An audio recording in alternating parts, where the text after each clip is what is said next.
Hello नमस्कार दोस्तों। आज अपन सॉल्व करेंगे नवोदय विद्यालय का 8th क्लास का जो एग्ज़ाम एग्ज़ाम हुआ है ना, आज उसका पेपर सॉल्व करेंगे आज अपन। ठीक है ना दोस्तों। तो जिस भी दोस्त ने आज का पेपर दिया है वो इसको चेक ज़रूर करें, है ना। और बिल्कुल एक्यूरेट अपन आंसर बताएंगे, ये समझ के चलो कि आज की ये आपकी आंसर शीट है ना। ऐसे समझ के चलो आप लोग, है ना। तो जो भी दोस्त चैनल पे नया हो, चैनल को लाइक और सब्सक्राइब जरूर कर लेना यार, है ना। इसमें आप लोगों को बेनिफिट ही होगा, है ना। ताकि मैं इसका पूरा सॉल्यूशन दूंगा और आगे चल के जो भी कॉम्पिटिटिव एग्जाम है ना, उनकी भी तैयारी अपन इसी चैनल पे करवाएंगे, है ना। तो चलो स्टार्ट करते हैं अपन पहले क्वेश्चन से, ठीक है ना। तो पहला क्वेश्चन है इसका, सावन हरे ना भादों सूखे, इस लोकोक्ति का अर्थ क्या है। मतलब पहले अपना क्या है, हिंदी है, तो अपन हिंदी को सॉल्व कर ले रहे हैं पहले, ठीक है। तो इसका आंसर हो जाएगा अपना, पहले का आंसर हो जाएगा अपना, देखो सी आंसर होगा। सदा एक एक रस रहना, ये आंसर हो जाएगा इसका सी, ठीक है ना। अपन डायरेक्ट आंसर पे चलेंगे, अगर अपन ऐसे टाइम देंगे तो बहुत टाइम लगेगा इसमें, है ना। तो अपन डायरेक्ट आंसर पे चलेंगे, ठीक है। हाथ बटाने का अर्थ क्या होता है। हाथ बटाने का अर्थ होता है सहायता करना, एकदम सही आंसर इसका भाई भाई का, है ना। चलो आगे क्वेश्चन का सॉल्व करते हैं अपन। तीसरा क्वेश्चन है, वह आंधी समान आई और तूफान सी चली गई, है ना। ये कौन सा वाक्य होगा, ऐसे समझ लो आप लोग। इसका आंसर होगा, देखो मुझे डायरेक्ट मैं एक बात बताऊं, मैंने इसको सॉल्व कर लिया तो मैं डायरेक्ट आंसर पे जाऊंगा। इसका आंसर है संयुक्त वाक्य, ये ठीक है ना। इसका आंसर होगा संयुक्त वाक्य, ठीक है ना। चलो अपन चौथे क्वेश्चन पे चलते हैं। आमरण शब्द का समास क्या है। आमरण में समास कौन सा रहेगा। आमरण में रहेगा अव्ययी भाव समास, क्योंकि आ पहले आया ना, तो अव्ययी भाव समास होगा इसका, ये आंसर हो जाएगा इसका, ठीक है ना। चलो अपन चलते पांचवें क्वेश्चन, मतलब लास्ट क्वेश्चन पे। लास्ट नहीं, मतलब ऐसे समझ के चलो। चलो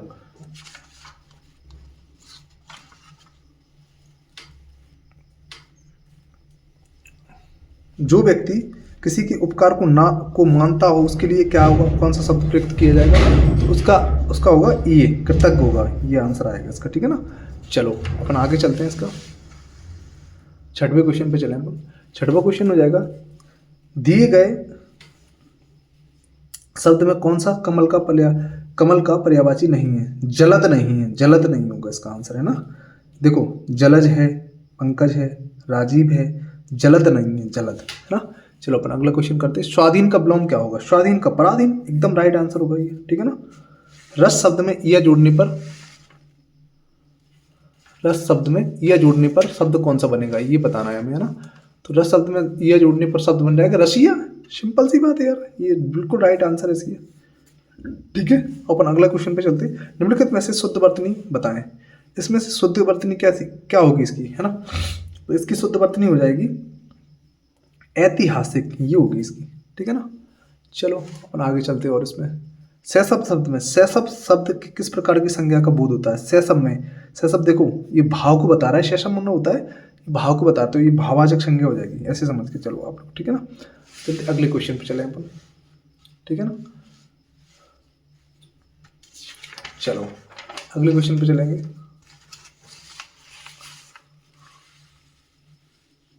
देखो एक गद्यांश आप लोग पढ़ लेना, या मैं ही पढ़ के सुनाई दे रहा हूँ, कोई दिक्कत नहीं है।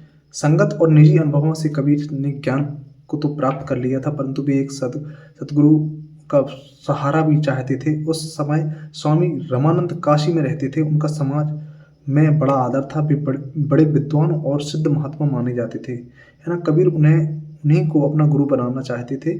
कबीर मुसलमान थे, इसलिए उनको भय था कि रामानंद जी उन्हें अपना शिष्य नहीं बनाएंगे, ठीक है ना। रामानंद रोज सवेरे गंगा स्नान करने जाते थे। एक दिन कबीर प्रातः काल से ही जाकर घाट पर सीढ़ियों पर लेट गए, घाट की सीढ़ियों पर लेट गए। अंधेरे में रामानंद जी का पैर सीढ़ियों पर लेटे कबीर पर पड़ा और उनके मुंह में राम राम निकल पड़ा, उनके मुंह से राम राम निकल पड़ा। बस कबीर ने इसी को गुरु मंत्र मान लिया। उन्होंने बड़ी श्रद्धा से रामानंद जी के पैर पकड़ लिए और रामानंद जी ने भी कबीर को अपना शिष्य मान लिया। रामानंद जी की भांति कबीर ने भी कहा कि राम की भक्ति का सभी को अधिकार है, बिना किसी भेदभाव के सभी जातियों और संप्रदायों के लोग राम की उपासना कर सकते हैं। कबीर जाति पाति के भेदभाव के सख्त विरोधी थे। उनका कहना था कि ईश्वर ने ही सबको बनाया है। उनकी दृष्टि में उनकी दृष्टि में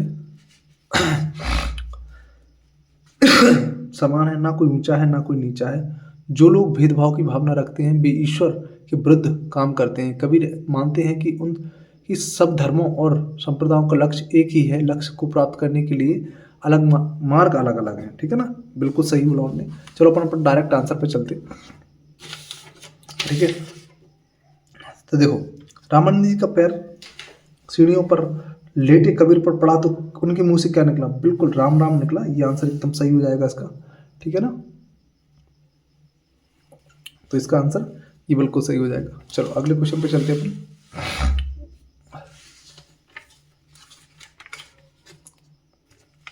अगला क्वेश्चन है, कबीर जाति पाति के सख्त विरोधी थे क्योंकि वे कैसे थे ये बताना है आप लोगों को। तो इसका आंसर हो जाएगा डी। वे मानते थे कि ईश्वर ने ही सबको बनाया। एकदम ये आंसर एकदम राइट होगा इसका, है ना। चलो अगले क्वेश्चन पे चलते। अनुच्छेद में ऊंच नीच और भेदभाव की भावना रखने वाले को क्या कहते हैं? ईश्वर के विरुद्ध काम करते हैं जो ऐसी भावना रखते हैं। तो इसका आंसर एकदम सही होगा, है ना। रामानंद जी का समाज में बड़ा आदर करते थे क्योंकि वे कैसे थे? क्योंकि वे बड़े सिद्ध महात्मा माने जाते थे। ये आंसर हो जाएगा इसका। ठीक है, चलो आगे चलते अपन। कबीर को भय था कि रामानंद जी ने अपना शिष्य नहीं बनाएंगे क्योंकि वे मुसलमान थे। एकदम सही आंसर है। ठीक है ना, ये आंसर एकदम सही है। अपन चलते अगले क्वेश्चन पे चलेंगे अपन, है ना। इंग्लिश का जो पोर्शन है उसको देखेंगे अपन। ठीक है ना, तो इसमें अपन डायरेक्ट इसके आंसर पे चलते हैं भाई, है ना। देखो 16 नंबर का जो आंसर हो जाएगा, 16 नंबर का जो आंसर होगा इसमें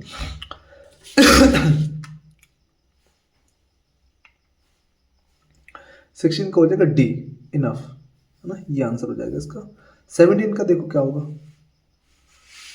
चलो डायरेक्ट अपना आंसर पे चलते हैं, है ना। 17 का आंसर हो जाएगा ए। ठीक है ना, ये हाउ, छोटा ब्लू हाउ। 18वें का आंसर हो जाएगा 18 नंबर का आंसर हो जाएगा बी, विदाउट, है ना। इसका आंसर विदाउट होगा। ठीक है, 19 नंबर का आंसर पे चलते हैं अपन। 19 नंबर का आंसर हो जाएगा 2। ये आंसर हो जाएगा इसका। ठीक है, अपन देखते हैं 20 नंबर का आंसर क्या होगा और 21 नंबर का आंसर क्या होगा। इस पे चलते अपन, देख लो थोड़ा सा। ठीक है,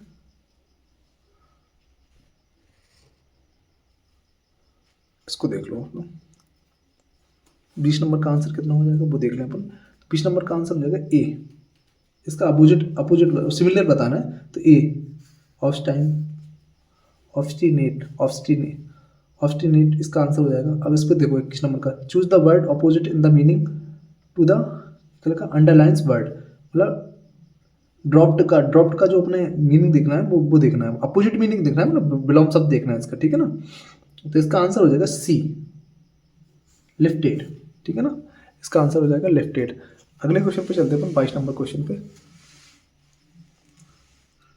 22 नंबर क्वेश्चन क्या कह रहा है समझो, आप लोग पढ़ लेना। आप लोग देखो मैं डायरेक्ट आंसर बताऊंगा ताकि इससे आप लोग भी आंसर ही चेक करने आए हो। पढ़ तो आपने लिया ही होगा ना, इस वजह से मैं भी डायरेक्ट आंसर बताऊंगा, है ना। और मैंने पहले से इसको सॉल्व भी कर लिया है। देखो जो बात है सही है ना।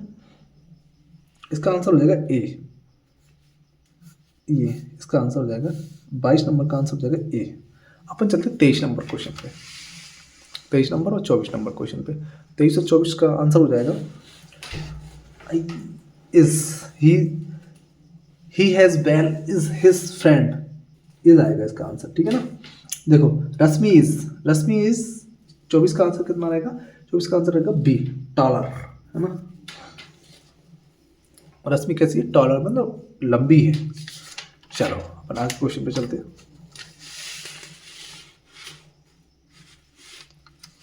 देखो इसका आंसर क्या है अपन देखते हैं। चलो भाई यहाँ से देख लो इसका आंसर क्या रहेगा। 25 नंबर क्वेश्चन आंसर बताना है। 25 का आंसर क्या हो जाएगा? 25 का आंसर होगा बी, मोस्ट डिफिकल्ट, ये आंसर हो जाएगा इसका। ठीक है ना, अब देखो 26 का देख लो आप लोग। 26 का आंसर होगा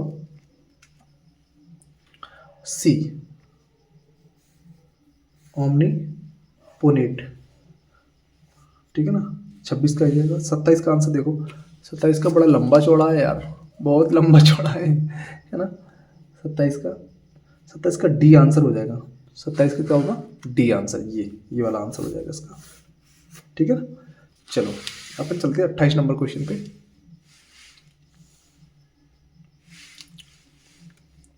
ठीक है, इसको आप लोग पढ़ लेना, इसको आप लोग पढ़ लेना और डायरेक्ट आंसर पे चलना, है ना। तो मैं मतलब डायरेक्ट मैं डायरेक्ट आंसर पे हूँ, आप लोग पढ़ लेना इसको, है ना। तो देखो 28 नंबर का सी ऑप्शन हो जाएगा, मतलब ये दोनों सही है, तो ये आंसर रहेगा। बोथ 1 एंड 2 आर राइट, है ना, ये आंसर रहेगा इसका। अपन चलते इसको, देखो 29 नंबर का आंसर ए हो जाएगा, ही पनिश्ड एट, जी वाला आंसर हो जाएगा। ठीक है, 30 का देख लो, 30 का आंसर हो जाएगा C, a boy who help Sita. Sita की हेल्प किसने की थी? एक बॉय ने, एक लड़के ने इसकी हेल्प करी थी। ठीक है ना। अपन मैथ वाले पोर्शन पे आएंगे अब, है ना, मैथ वाले पोर्शन पे आएंगे। देखो अगर अपन सॉल्यूशन देखें ना तो बहुत टाइम लगेगा बेटा, सॉल्यूशन देखेंगे तो ये वीडियो अपनी पता है कितनी बहुत लंबी चौड़ी बनेगी, है ना।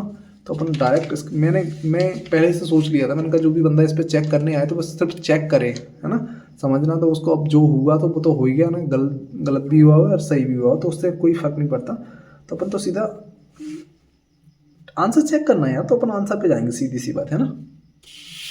चलो कोई दिक्कत नहीं है। अब देखो इसका 31 का क्या क्वेश्चन आंसर रहेगा, देखो इसका मैंने सॉल्व करके रख लिया है पहले से, तो मैं बताऊंगा इसका आंसर कितना है। 31 का डी आंसर हो जाएगा ये, ठीक है ना, 31 का डी आंसर हो जाएगा। चलो 32 का देख ले रहे हैं अपन, 32 का आंसर हो जाएगा अपना ए, 32 का ए, 8 गुणा 4 गुणा 2, ये आंसर हो जाएगा 32 का ये आंसर हो जाएगा इसका। ठीक है ना। ये अपन चलते 33 में, 507 की पावर 2 माइनस 497 की पावर 2, इसको माइनस करेंगे तो इसका आंसर आ जाएगा ये वाला 140, है ना। कितना आंसर आएगा? 140 इसका आंसर आ जाएगा। ठीक है। अब देखो जब किसी साइकिल के मूल्य में 20% की कमी होती है तो साइकिल की वृद्धि में 20% बढ़ जाती है, तो दुकान की वृद्धि पर क्या बेटा पता है, ये सेम क्वेश्चन है बिल्कुल, पता है ये क्वेश्चन क्या बोलते हैं 5th क्लास नवोदय में भी पूछा गया था जी, है ना, 5th क्लास नवोदय में पूछा गया था। इस 4% कमी हुई है इसमें, है ना, इसमें क्या 4% की कमी हो जाती है इसमें, है ना। अब देखो अगला क्वेश्चन, देखो अगला क्वेश्चन है 8% 800 रुपये पर 5% वार्षिक दर से 2 वर्ष का चक्रवृद्धि ब्याज क्या रहेगा। तो देखो 2 वर्ष का चक्रवृद्धि ब्याज कितना रहेगा, एक वर्ष का 40, दूसरे वर्ष का 42, आंसर हो जाएगा 82, 82। ठीक है ना, ये आंसर रहेगा इसका। अब देखो अगले क्वेश्चन पे चलते हैं अपन। अगला क्वेश्चन क्या है देखो, थोड़ा सा समझो आप लोग ना।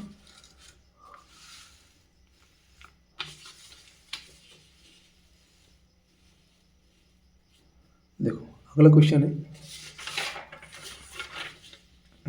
36 नंबर क्वेश्चन है। तो 36 का आंसर हो जाएगा बी, 2/3। एक थैले में 4 लाल गेंदें और 2 पीली गेंदें, सभी गेंदें एक तरह से एक समान है, केवल उनके रंगों के अलावा इस थैले में एक गेंद थैले के अंदर बिना देखे निकाली जाती है, इस गेंद की लाल होने की प्रायिकता क्या रहेगी। तो इसका आंसर हो जाएगा बी आंसर हो जाएगा इसका 2/3। ठीक है ना, इसको सॉल्व करना करके मैंने क्या है पहले सॉल्व कर लिया, अगर अपन लंबा जाएगा तो सीधी सी बात में बोल चुका हूँ आप लोगों से क्या दिक्कत आ रही है इसमें ना। देखो इसका आंसर हो जाएगा 37 का रहेगा डी आंसर 115, 37 का डी रहेगा इसका आंसर, है ना, 115 इसका आंसर रहेगा। ठीक है ना। एक छात्रावास में विभिन्न भाषाएं बोलने वाले विद्यार्थियों की संख्या के नीचे दिए गए ग्राफ में दिखाई छात्रावास में रहने वाले विद्यार्थियों की कुल संख्या है, तो 115 रहेगी इसका आंसर, है ना, इसका आंसर रहेगा 115। चलो अब चलते हैं अगले क्वेश्चन पे। देखो अगला क्वेश्चन क्या है इसका, वो देखो 52 पत्ते की अच्छी तरह से फेंटी गई ताश की गड्डी में एक काली बेगम निकालने की प्रायिकता क्या रहेगी। ओ हो, देखो इसमें काली बेगम रहती हैं 2, चलो मैं डिटेल में नहीं जाना चाह रहा, तो इसमें 2 रहती 2/52 रहेगा, तो अपन काट देंगे तो आंसर हो जाएगा इसका 1/26, 38 का, बिल्कुल 1/26 इसका आंसर रहेगा, ठीक है ना। चलो अगला देखो, 28 मीटर गहरा और 3 मीटर व्यास वाला एक कुआं खोदने पर कितने घन मीटर मिट्टी बाहर निकाली जाएगी। अब सीधी सी बात है, इसका यार घन निकालना पड़ेगा अपन को, है ना। तो सीधा घन निकालो, आंसर आ जाएगा 198 घन मीटर, ठीक है ना। चलो अगले क्वेश्चन पे चलते हैं। अगला क्वेश्चन है, देखो, एक 5 वर्ष बाद एक पिता और उसके पुत्र की आयु की 3 गुनी है। 5 वर्ष पहले पिता की आयु और उसके पुत्र की आयु उस समय की आयु की 7 गुनी थी, ठीक है ना। पिता की वर्तमान में आयु कितनी होगी, तो इसकी वर्तमान में आयु होगी 40 वर्ष, है ना। ये क्वेश्चन मैंने पहले से सॉल्व कर लिया है, सभी कर लिए यार, वो बार बार यही आ रहा है मेरे मुंह पे, तो मैंने पहले सभी क्वेश्चन ही सॉल्व कर लिए हैं, सीधी सी बात ये है। अब देखो 41 नंबर क्वेश्चन पे अपन चलेंगे। दो संख्याओं को दो अंकों की एक संख्या के अंकों का योग 11 है तथा उनके अंकों को पलटने पर नई संख्या को मूल संख्या से घटाने पर 27 प्राप्त होता है, तो मूल संख्या क्या है। मूल संख्या क्या है वो पता करना है, तो वो आंसर है 74, है ना। अब देखो 4a² प्लस 9b² b² मतलब 16c² माइनस 12ab के गुणनखंड क्या रहेंगे, ठीक है ना। इसके गुणनखंड रहेंगे भाई साहब ये वाले, ये गुणनखंड रहेगा, ठीक है ना। चलो इसका आंसर क्या रहेगा, अब इसको देख लो आप लोग। इसको अगर अपन सॉल्व करेंगे, पूरा सॉल्व करने के बाद 3/11 गुणा 5/6 ये वाला पूरा सॉल्व करने के बाद इसका आंसर ये आएगा भाई साहब, है ना। अब इसने तो मुझे लगता है क्या जाने कैसा सॉल्व किया इसने। चलो अगले क्वेश्चन पे चलते हैं अपन। अगला क्वेश्चन है, देखो इसका घन क्या रहेगा वो पता करना है हमें। माइनस का यार, है ना। माइनस का घन तो मुझे लगता है माइनस में ही आना चाहिए वैसे इसको, है ना। तो आंसर रहेगा इसका, देखो -3 सही 3/8 का घनमूल होगा ये वाला, ठीक है ना। ये आंसर रहेगा इसका। अब देखो निम्नलिखित में से कौन सी संख्या 0.027 का घनमूल होगा। देखो यार अगर आप लोग दिमाग रखते हो तो ये आंसर होगा इसका डायरेक्ट, लेकिन मैं तो हो ही नहीं सकता इसका, है ना। एक घनीय बॉक्स का आयतन इतना है, तो इस घनीय बॉक्स की भुजा की लंबाई कितनी होगी, 1.1 रहेगी इसकी, ठीक है ना। अब देखो अगले क्वेश्चन पे चलते हैं अपन।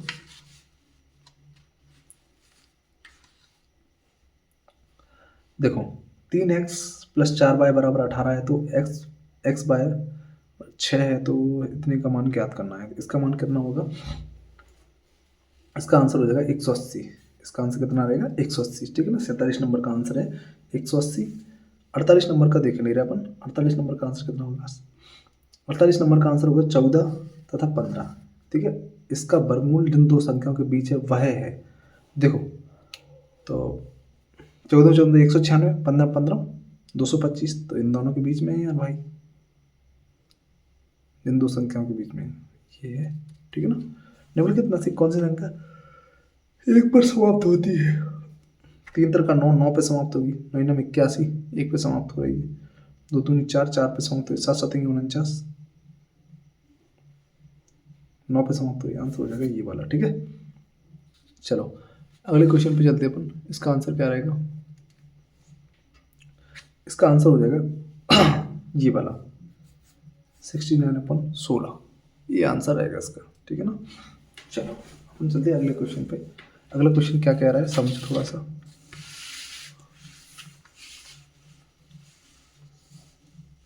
देखो ये है एक सम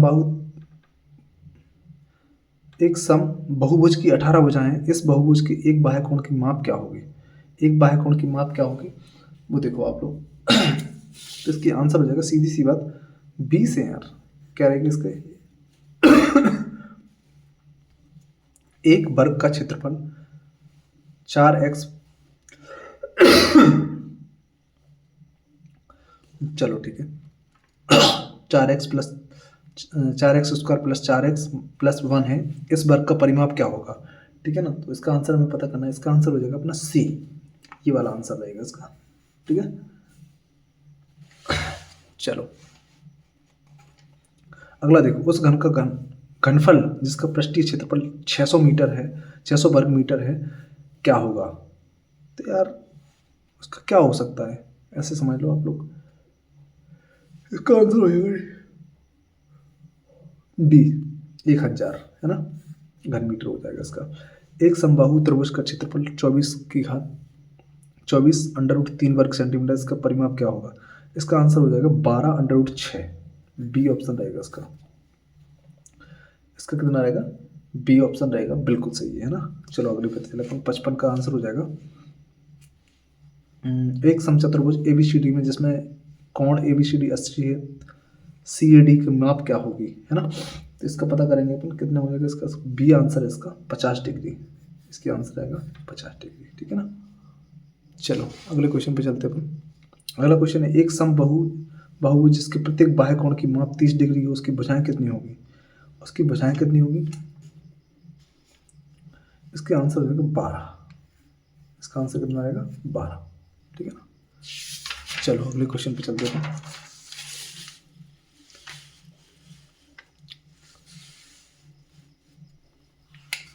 चलो अगला क्वेश्चन है, 30 मीटर पर सेकंड की गति को किलोमीटर प्रति घंटा में बदलने पर क्या प्राप्त होगा। 30 मीटर 30 सेंटीमीटर, देखो तो इतना तो अपन जानते हैं 90, अगर 25 मीटर पर सेकंड होता तो 90 होता, लेकिन ये 30 है तो अपन जाएंगे 108 के साथ, 108 किलोमीटर बिल्कुल सही आंसर होगा इसका, है ना। 108 किलोमीटर प्रति घंटा ये रहेगा इसका आंसर। 30 किलोमीटर हो नहीं सकता, 60 किलोमीटर हो नहीं सकता, है ना, ऐसे दिमाग लगा लिया करिए, है ना।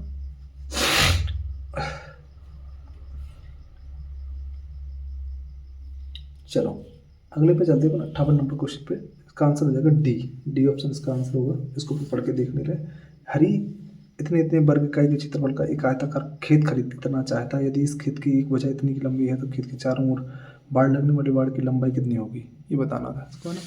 तो अपना आंसर कितना होगा, डी होगा इसका। चलो अगले क्वेश्चन पे चलते अपन।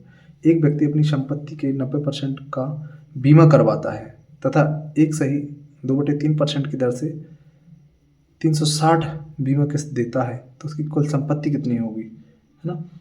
तो उसकी संपत्ति कितनी हो जाएगी, उसकी संपत्ति हो जाएगी 24,000 रुपये। गुणा करके देख लेना, कोई दिक्कत नहीं है ना। 60वें नंबर का क्वेश्चन क्या रहा, आंसर क्या रहेगा, 60वें का आंसर हो जाएगा पी और क्यू, पी तथा क्यू, ये आंसर हो जाएगा इसका, पी तथा क्यू, ठीक है ना। अब देखो 61 नंबर का देख नहीं रहे, 61 नंबर का क्या आंसर रहेगा अपना, 61 का हो जाएगा बी आंसर, ये 1/4, ठीक है ना। इसको सॉल्व कर लेना आप लोग, इसको तो कर ही सकते, ज़्यादा टफ नहीं है ना। दो बेलनों के आधार की त्रिज्या क्रमशः 1:2 के अनुपात में है, इनकी ऊंचाई क्रमशः 2:1 के अनुपात में है। इन बेलनों के आयतनों का अनुपात क्या होगा। तो इन बेलनों के आयतनों का अनुपात हो जाएगा, ए आंसर होगा 1:2, ठीक है ना। इसका आंसर हो जाएगा 1:2। चलो अपना अगले क्वेश्चन पे चलते हैं।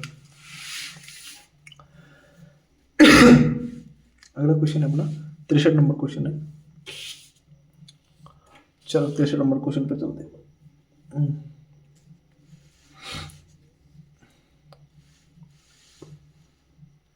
चलो इसका आंसर, 2 अंकों की एक संख्या 20 से छोटी है तो इसके अंकों का योग के अंकों के गुणनफल से दुगना है, तो इसके गुणनफल से दुगना है। देखो इसमें इसको तो अपन ऑप्शन से भी निपटा सकते, इसका गुणनफल करेंगे कितना, 3 आएगा, है ना। योग भी करें, सॉरी गुणा करेंगे तो 2 आएगा और प्लस करेंगे इसको 3 आएगा, तो ये तो हो नहीं सकता। ये कितना है 6, प्लस करेंगे 6 आएगा, गुणा करेंगे 5 आएगा, ये भी नहीं हो सकता। इसको करेंगे 3 आएगा, गुणा करेंगे 3 आएगा, प्लस करेंगे 4 आएगा, ये भी नहीं हो सकता दोगुना। इसको अपन गुणा करेंगे 1 आएगा और प्लस करेंगे 2 आएगा, तो ये आंसर अपना हो जाएगा इसका, ठीक है ना। चलो अगला क्वेश्चन करते हैं अपन। अगला क्वेश्चन, निम्नलिखित में से कौन सा सही है 64 का, है ना। कौन सा सही है, इसका आंसर पहले ही सही है बेटा, है ना। इसको पहला सही है इसका, सारी ऑप्शन गलत है, पहला सही है इसका। 65 नंबर क्वेश्चन पे चलेंगे अपन। 65 नंबर क्वेश्चन क्या कह रहा है, 65 का आंसर हो जाएगा अपना सी। सी आंसर रहेगा इसका, ये वाला है ना। इस पे जाएंगे अपन, ठीक है। चलो अगले क्वेश्चन पे चलते हैं।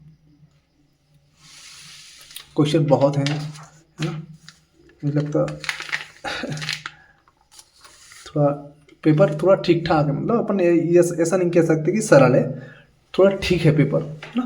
पेपर अपन अगर अपन ये कहें कि सरल है तो सरल नहीं है, ना सरल है ना कठिन है ना। पेपर एकदम मीडियम है ना। चलो अगले क्वेश्चन, अभी अपन ने जो मैथ वाला पोर्शन सॉल्व किया, अपन करेंगे सामान्य विज्ञान वाला, है ना। तो जनरल साइंस अपन सॉल्व करेंगे इसकी, देखते हैं अगला क्वेश्चन क्या है। 66 नंबर क्वेश्चन पे जाएंगे अपन। 66 नंबर क्वेश्चन का आंसर हो जाएगा, पहले इसको पढ़ो क्या है। इसका आंसर हो जाएगा,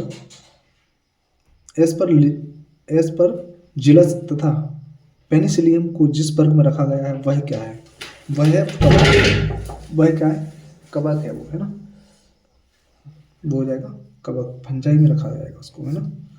तो अगला क्वेश्चन देखो आप लोग, देखो गेहूं के बीजों को जल से भरे बीकर में डालिए तथा जल को अच्छी तरह, देखो तो ये पढ़ लेना आप लोग, ना। तो इसका सीधी सी बात 67 का आंसर क्या रहेगा, मैं उस पर जा रहा हूँ, ठीक है। तो इसका आंसर हो जाएगा बी, हल्के होने के कारण जल की सतह पर तैरती रहेगी, ये आंसर हो जाएगा इसका, ठीक है ना। अपन चलते हैं इसके 68 नंबर क्वेश्चन सॉल्व करेंगे अपन।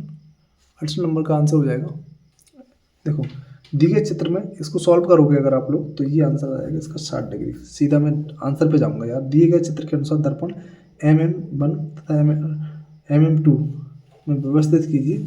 इसका आंसर क्या रहेगा, 60 डिग्री रहेगा, ठीक है ना। अब अपन 69 और 70 ये दोनों सॉल्व कर लेना। 69 नंबर क्वेश्चन का आंसर हो जाएगा बी ऑप्शन हो जाएगा इसका, है ना। एक दूसरे को 60 के कोण पर रखे जाते हैं। देखो इसमें क्या है, एक कैलाइडोस्कोप को बनाने के लिए ये एक दूसरे से 60 डिग्री का कोण बनाते हुए 3 सर्वसम आयताकार पट्टियों के वाले समतल दर्पण रखे जाते हैं, ठीक है ना। इसका आंसर ये रहेगा, ठीक है। अपन चलते हैं 70 नंबर क्वेश्चन पे। यदि किसी कक्ष में 2 संलग्न दीवारों पर समान आकार के बड़े समतल दर्पण लगे हुए हैं तो किसी विद्यार्थी को स्वयं के कुल कितने प्रतिबिंब दिखाई देंगे। उसको कुल कितने प्रतिबिंब दिखाई देंगे, उसको दिखाई देंगे केवल 3 प्रतिबिंब, ठीक है ना। उसको कितने प्रतिबिंब दिखाई देंगे, केवल 3 प्रतिबिंब, ठीक है। अब चलते हैं अगले क्वेश्चन पर।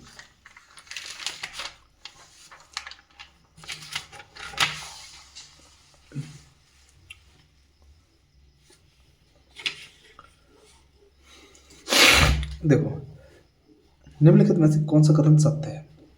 निम्नलिखित में से कौन सा कथन सत्य है, देखो देखो तो इसमें देखो ये दोनों बिल्कुल गलत है, सत्य है इनमें से दोनों। तो अपन इसमें मेरी समझ से अपन सी के साथ जाएंगे। इसका आंसर मेरी समझ से सी हो सकता है, मैं श्योर नहीं हूँ। तो इन दोनों में से अपन दोनों को आंसर लेके चल रहे हैं, ये दोनों हो सकते हैं इसके, बट मैं इन दोनों पे ज़्यादातर सी पे हूँ मैं श्योर, है ना। और इस पे थोड़ा कम हूँ, तो दोनों सेम ही है लगभग। तो इन दोनों के आंसर ये हो सकते हैं, ठीक है ना। इनमें से अब देखो जो भी वो लोग मानते हैं, लेकिन मैं सी के साथ जाऊँगा जैसे, ठीक है ना इसके। चलो अपन अगला क्वेश्चन देखते हैं। तड़ित के जीवन में संपत्ति नष्ट हो सकती है, हम निम्नलिखित में से किसके द्वारा तड़ित से बच सकते हैं। किसके द्वारा हम तड़ित से बच सकते हैं। तो देखो यार पहला तो ये तड़ित झंझावात के समय स्नान ना करके, उस टाइम पे तुम स्नान नहीं करोगे तो बच सकते हो। किसी पेड़ के नीचे नहीं, बिल्कुल ही नहीं। टीवी दूषण बिल्कुल नहीं, तड़ित झंझावात बिल्कुल नहीं। तो ये दोनों तो हो ही नहीं सकते एकदम। ये आंसर के साथ जाएंगे अपन, ये आंसर हो जाएगा इसका, ठीक है। अगला क्वेश्चन है, अगला क्वेश्चन क्या है, जब हम प्लास्टिक स्ट्रॉ को पॉलीथिन से रगड़ते हैं तो क्या होता है। तो क्या होता है इसको ये देखना है हमें। तो देखो सीधी सी बात, स्ट्रॉ ऋणावेशित हो जाती तथा पॉलीथिन धनावेशित हो जाती, ये आंसर हो जाएगा इसका। जो स्ट्रॉ है मतलब जो लकड़ी है वो ऋणावेशित हो जाएगी तथा पॉलीथिन जो है वो धनावेशित हो जाएगी, ठीक है ना। अब चलते हैं अगले क्वेश्चन के साथ। 74 नंबर क्वेश्चन करेंगे अपन।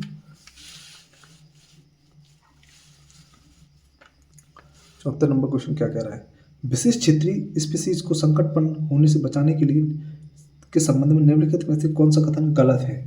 जो गलत है अपन उसको सॉल्व, उसको वही अपना आंसर रहेगा। तो इसका पहले ही आंसर हमें गलत लग रहा है कि आवासों को नष्ट करना। आवासों को नष्ट कैसे क्यों करेंगे अपन, है ना, ये गलत है। तो ये आंसर अपना सही है ना, क्योंकि जो गलत है पूछा ही गलत है, इसलिए आंसर भी गलत है। ये आंसर जो गलत होगा वो सही होगा। वन्यजीव अभ्यारण्य के संबंध में निम्नलिखित में से कौन सा कथन सत्य है, ठीक है ना। तो अपन देखेंगे वन्यजीव अभ्यारण्य में वन्य जीवों का संरक्षण तथा उचित आवास के लिए सुरक्षित प्रबंध होता है, बिल्कुल सही है। वन्यजीव अभ्यारण्य में रहने वाले लोग औषधि पौधे, जलाऊ लकड़ी आदि को स्वतंत्र रूप से इकट्ठा कर सकते हैं।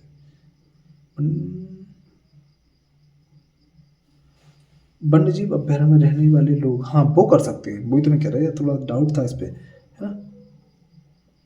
वन्यजीव अभ्यारण्य में रहने वाले लोग कर सकते हैं, उसके बाहर वाले नहीं है, ऐसा सोचो। वन्यजीव अभ्यारण्य में रहने वाले लोग ही वन्य जंतुओं को पकड़ सकते हैं तथा उनका शिकार कर सकते हैं। ये नहीं हो सकता भाई साहब, शिकार नहीं कर सकते, है ना। चलो अगले क्वेश्चन के साथ जाएंगे। अगला क्वेश्चन क्या कह रहा है वो समझो थोड़ा सा।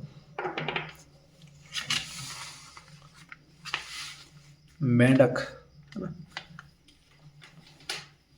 तो देखो मेंढकों में कायंत्रण का नियंत्रण जिस हार्मोन द्वारा होता है वो है थायरॉक्सिन। वो कौन सा हार्मोन है, वो आंसर है थायरॉक्सिन हार्मोन है ना। चलो अगले क्वेश्चन करेंगे अपन सॉल्व। निम्नलिखित में से किस एक तरीके से HIV वायरस का किसी पीड़ित व्यक्ति के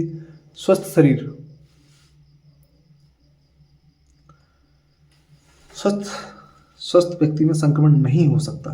तो इसका आंसर हो जाएगा अपना डी। आंसर पे जाएंगे अपन, दोनों हाथ, देखो ये आंसर इसका हो जाएगा, दोनों को हाथ मिलाने तथा साथ साथ भोजन करने से नहीं फैलता। ये फैलता कैसे, माँ से शिशु को दूध के द्वारा फैल जाता है, लैंगिक संपर्क स्थापित करने से भी फैल जाता है, ड्रग्स के लिए इस्तेमाल किए जाने वाली सुइयों द्वारा भी फैल जाता है, ठीक है। इस तरीके से नहीं फैलता, है ना, ठीक है। चलो अगले क्वेश्चन के साथ चलेंगे अपन। निम्नलिखित में से कथनों पर विचार करें। तो देखो इसका जो है इसका देखो इसका आंसर हो जाएगा सी। पहला और चौथा इसका सही आंसर है, पहला और चौथा ये वाला। मनुष्यों की कोशिकाओं के केंद्रक में 22 जोड़े कोषसूत्र पाए जाते हैं, बिल्कुल, है ना। एक 23 बार जुड़ जाता है इसमें ना। चलो ठीक है। और चौथा है क्या, सभी जीवों में शिशु के लिंग का निर्धारण अनुवांशिक होता है, बिल्कुल सही बात है, ये अनुवांशिक ही होता है, उसमें क्या दिक्कत है ना। तो इसका अपन ये भी सही है इसका, और ये भी सही है इसका, है ना, ये दोनों गलत है। चलो अपन चलेंगे अपन अगले क्वेश्चन के साथ। 79 नंबर का जो क्वेश्चन है उसके साथ जाएंगे अपन। किसी विलयन को पहचानिए जो विद्युत का चालन नहीं करता, वो है चीनी का विलयन। चीनी का विलयन नहीं करता, सिरके का विलयन करता है, नींबू का ये भी करता है, कास्टिक सोडे का भी करता है। चीनी का विलयन विद्युत का चालन नहीं करता। वाह, आप लोग ऐसा मत करना नहीं पता चले कि चीनी के विलयन को टेस्ट करने के चक्कर में उसका विलयन बना लो, उसी में फिर लाइट डाल के फिर चेक करो, ऐसा मत करना, है ना। कि देखो अपन चेक करेंगे अगले क्वेश्चन के साथ। अगला क्वेश्चन क्या कह रहा है, निम्नलिखित में से किस एक धातु का उपयोग विद्युत लेपन तथा उसकी परत चढ़ाकर लोहे की वस्तु को चमकदार बनाने और जंग से बचाने के लिए किया जाता है। तो यार एल्यूमिनियम का तो है नहीं, तांबे का भी नहीं है, जिंक का है, जिंक और क्रोमियम दोनों, लेकिन अपन सीधा जाएंगे जिंक के साथ, ठीक है। जिंक इसका आंसर हो जाएगा, इसी के साथ जाएंगे अपन, है ना। चलो अगले क्वेश्चन को सॉल्व करते हैं अपन। 81 नंबर का जो क्वेश्चन है उसको सॉल्व करते हैं। दो प्रयोग एक समान विद्युत बल्बों को और विद्युत सेल बैटरी, परंतु दो अलग अलग खोलों ए और बी को उपयोग करके किए जाते हैं। जैसा कि चित्र में दिखाया गया है, यह पाया गया है कि व्यवस्था बी की तुलना में व्यवस्था ए का बल्ब अधिक दीप्त है। तो हम कह सकते हैं, हम इसमें क्या कह सकते हैं, वो चेक करेंगे, है ना। इसका आंसर होगा सी, इसके साथ जाएंगे। घोल बी की तुलना में घोल ए अधिक बेहतर और विद्युत का सुचालक है ना, इसके साथ जाएंगे अपन।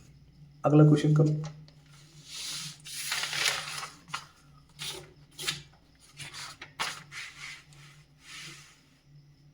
चलो अगले क्वेश्चन को देखो।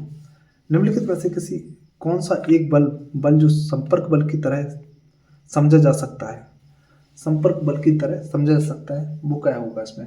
वो पता करना है। इसका आंसर होगा पेशीय बल। पेशीय बल जो है ना, वो संपर्क बल की तरह अपन इसको समझ सकते हैं। उसको अपन किसकी तरह समझ सकते हैं? संपर्क बल की तरह समझ सकते हैं। ठीक है, अगले क्वेश्चन के साथ जाएंगे अपन। 83। देखो, सृजना ने एक गेंद को बारी बारी से शुष्क संगमरमर के फर्श पर, गीली संगमरमर के फर्श पर, समाचार पत्र पर और चटाई पर लुढ़काया है। ठीक है ना। भिन्न सतहों पर लुढ़कती हुई गेंद पर लगने वाला बल, घर्षण बल घटते हुए क्रम में होगा। किस तरह से वो घटते हुए क्रम में होगा? तो देखो, तो पहले ही है इसका चटाई पे सबसे पहले, फिर समाचार पत्र पे, संगमरमर पर फर्श पे, फिर गीली संगमरमर फर्श पे। ये रहेगा इसका पहले। 83 का आंसर हो जाएगा पहले ही वाला। ठीक है, वो चलते 84 नंबर क्वेश्चन पे। 84 नंबर पे, विनीता सड़क पर कार चलाती हुई ग्रामीण इलाके से में जुते हुए खेतों के क्षेत्र से गुजर रही है। ठीक है ना। अचानक से उसे महसूस हुआ कि ब्रेक काम नहीं कर रहे। सड़क पर स्तर जुते हुए खेत के स्तर से थोड़ा ऊपर ही था। कार को तुरंत रोकने या धीमा करने के लिए निम्नलिखित में से कौन सी वैज्ञानिक क्रिया सही होगी? ठीक है ना। तो कौन सी वैज्ञानिक क्रिया होगी सही होगी, वो तो आप वैसे बता भी सकते हो, है ना। हॉर्न बजाते हुए गाड़ी चलाना, भाई साहब इससे गाड़ी नहीं रुकेगी। सड़क के किनारे पर पेड़ लगाना, पेड़ ढूंढना ताकि गाड़ी जाकर उससे टकरा सके। बहुत भयंकर एक्सीडेंट हो जाएगा ऐसे तो। जुती हुई खेत की तरफ गाड़ी मोड़ देना, ये बिल्कुल सही है। कार से मदद के लिए चिल्लाना, कोई नहीं आएगा भाई साहब, वो देख लेगा कि डिसबैलेंस है, वो वैसे ही सामने से हट जाएगा, है ना, और वो खुद ही अपनी जान बचाएगा। तो ये आंसर बिल्कुल सही नहीं है। अपन जाएंगे सी के साथ। ठीक है ना, ये आंसर हो जाएगा इसका आंसर। ठीक है ना। अब देखो 85 नंबर का क्वेश्चन अपन सॉल्व करेंगे। किसी बल के कार्य करने के लिए आवश्यक शर्त क्या है? किसी बल के लिए आवश्यक शर्त क्या है ना। देखो, कोई वस्तु होनी चाहिए जो खींचे, बिल्कुल नहीं। दूरी बनाए रखने के लिए दो वस्तुएं होनी चाहिए, बिल्कुल भी नहीं। एक दूसरे से अन्योन्य क्रिया करने के लिए दो वस्तुएं होना चाहिए, ये हो जाएगा इसका answer. C option is the right answer होगा इसका। ठीक है ना। अपन चलते हैं अगले क्वेश्चन पे। 86 नंबर के क्वेश्चन पे चलेंगे अपन।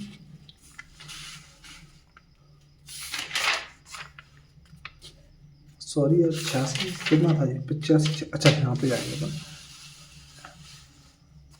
चलो, ये क्वेश्चन क्या कह रहा है समझो थोड़ा सा। सर्दियों के मौसम में कुछ लोग बंद कमरे में, जिसमें जलते हुए सुलगते हुए कोयले की आग हो, सो जाते हैं। फलस्वरूप उनकी मृत्यु हो जाती है। उनकी मृत्यु का कारण अत्यंत विषैली गैस का बनना है, जो कौन सी है? देखो, अगर तुम जलती हुई सुलगती हुई कोयले को जलाओगे ना बेटा, पता क्या है कौन सा? कार्बन मोनोऑक्साइड बनेंगे उससे सीधी, और आप लोग खत्म, गॉन टू पवेलियन, है ना, सीधा ऊपर जाओगे। अगला क्वेश्चन है 87 नंबर का।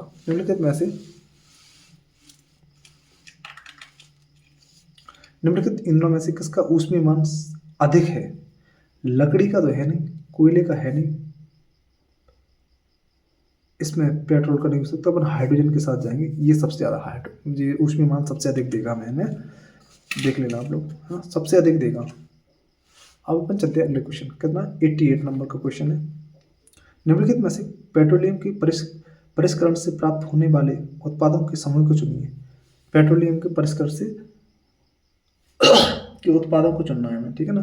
तो देखो, पेट्रोल, डीजल, कोयला, ये नहीं है। विटामिन, डिटर्जेंट नहीं निकलता भाई साहब इसमें। कोक, नायलॉन नहीं निकलता। इसके साथ जाएंगे अपन पैराफिन। ठीक है ना। स्नेक तेल, पैराफिन, मोम, डीजल, बिल्कुल ये इसका एकदम सही आंसर होगा। ठीक है। तो अब अपने पास रहेगा केवल 10 क्वेश्चन, उनको देख लें।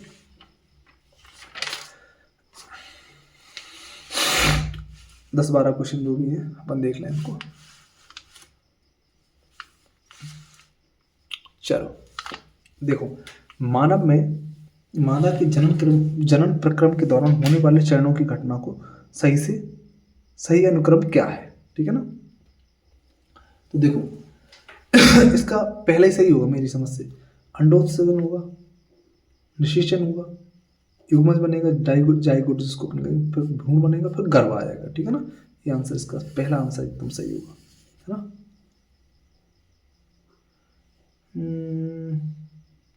निषेचन, जाइगोट, अंडोत्सर्जन।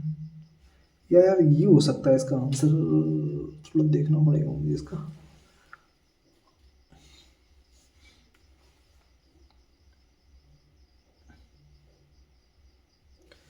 वैसे यार मैं थोड़ा कंफ्यूजन है मुझे इसमें।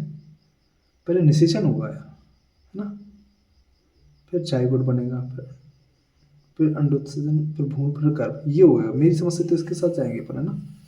इसके अंडोत्सर्ग थोड़ी ना होगा पहले से, ये गलत हो जाएगा इसका आंसर। अपन इसी के साथ जाएंगे, है ना।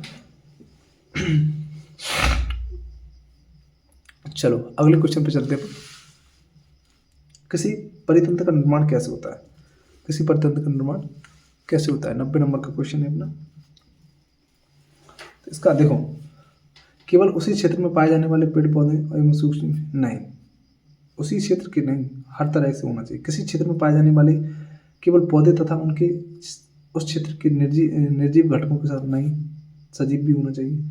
किसी क्षेत्र में पाए जाने वाले जंतुओं तथा उनके चारों ओर मृदा के पाए जाने वाले नहीं, ये भी नहीं। अब ये अपन चेक नहीं करना, ये तो एकदम डायरेक्ट लगा देना। इसका आंसर ये होगा, क्या कि दोनों तीन नहीं है तो चौथा तो होगा 100%, है ना। चलो अगले क्वेश्चन के साथ चलते अपन। 91 नंबर का क्वेश्चन है, ईस्ट की तरह ही अलैंगिक रूप से जन्म करने वाला होता है हाइड्रा। क्या होगा इसका आंसर? हाइड्रा होगा इसका आंसर। हाइड्रा होता है ईस्ट की तरह ही ये वो करता है, ठीक है। अगला क्वेश्चन है, चलो 92 नंबर का क्वेश्चन है। चलो देखो, इसमें क्या रहेगा, देखो इसमें केवल तीसरा नहीं है, इसका आंसर रहेगा बी। इसमें केवल तीसरा नहीं है और सब कुछ है ना, ठीक है ना। तीसरा क्या, देखो वो क्या कह रहा है, इसको पढ़ लो थोड़ा सा। मछलियां में बहुत अधिक संख्या में अंड और शुक्र उत्पन्न करने की प्रक्रम से निम्नलिखित में से कौन सा तर्क सही है? अंडे तथा शुक्र निरंतर जल की गति, वर्षा तथा वायु से प्रभावित होती रहती है। बिल्कुल सही बात है ये, है ना। अब देखो अगला क्वेश्चन क्या है इसका, अगला वो ऑप्शन क्या है, अनेक अंडों तथा शुक्राणुओं का उत्पन्न होना यह सुनिश्चित करता है कि निश्चित बेहतर अवसर मिले हैं। बिल्कुल सही है। जल में प्रचुर मात्रा में प्राप्त भोजन के कारण जलीय प्राणी अनेक अंडे उत्पन्न करते हैं, ऐसा कुछ नहीं है ना। चौथा इसका आंसर ये है। तो अपन इन्हीं के साथ जाएंगे, सेकंड नंबर का ऑप्शन के साथ जाएंगे, ठीक है ना।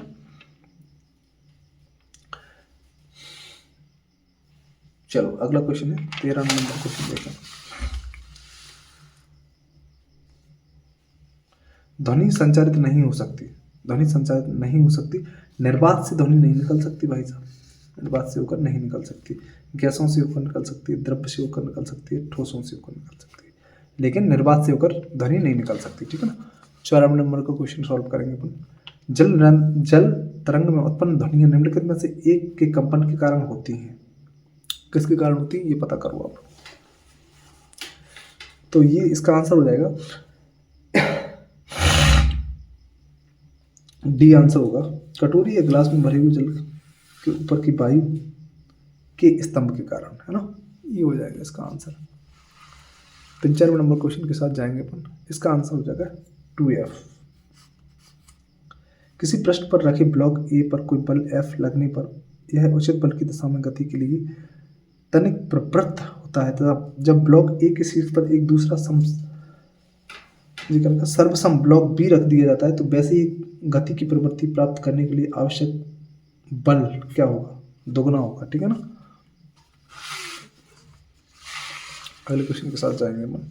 96 नंबर क्वेश्चन है, क्या कह रहा है तो आप देखो समझो। 96 नंबर क्वेश्चन कह रहा है, देखो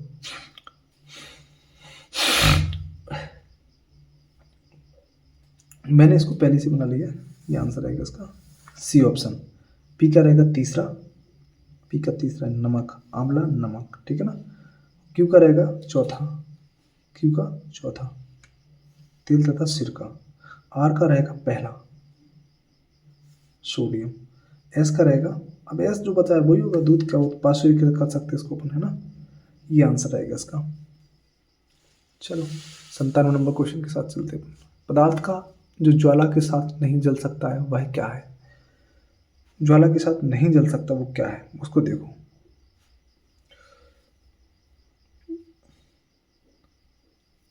देखो ये जल जाएगा ज्वाला, उसके ज्वाला के साथ ये भी जल जाएगा, सूखी घास भी जल जाएगी। कास्ट कोयला ज्वाला पदार्थ जो ज्वाला के साथ नहीं जलता, कास्ट कोयला नहीं जलेगा, है ना।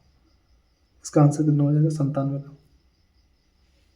बिल्कुल सही, डी आंसर होगा इसका, ठीक है ना, ये हो जाएगा इसका आंसर। बेसूक्ष्म जीव जो चलो मैं इसको थोड़ा खिसका दूं। बेसूक्ष्म जीव जो निर्जीव पौधे तथा जंतुओं में पाए जाने वाले नाइट्रोजनी अपशिष्टों को नाइट्रोजनी युक्त पदार्थों में परिवर्तित करती है तथा उन पौधों द्वारा दोबारा प्रयुक्त किया जा सकता है, वो क्या है। 98 का आंसर क्या रहेगा, 98 का पहला आंसर रहेगा बैक्टीरिया तथा नीले हरित शैवाल, ये आंसर हो जाएगा इसका, ठीक है ना। अब 2 क्वेश्चन और बचे हैं, चलो अपन उनको ही सॉल्व कर लेते हैं।